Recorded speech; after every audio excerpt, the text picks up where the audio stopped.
dear friends, I am Sunny from WMT CNC Industrial Co Limited. As we all know, vertical CNC machining center is the most widely used equipment in the factories. It is easy to operate, working with high accuracy and efficiency. How to choose the suitable CNC machining center based on the machining size? Remember these 3 points. Now let's talk about it.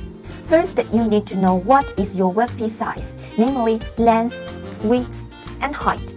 This parameter generally decides the CNC machining center X, Y, Z travel so that you will choose the suitable VMC model. Secondly, you need to know what CNC system is easier for you. Here we have Chinese brand GSK, German brand Siemens, Japanese brand Fanuc and Mitsubishi. There are Chinese, English, and Spanish language setting in the CNC systems. Thirdly, what shape is your workpiece? The VMC is 3-axis as standard.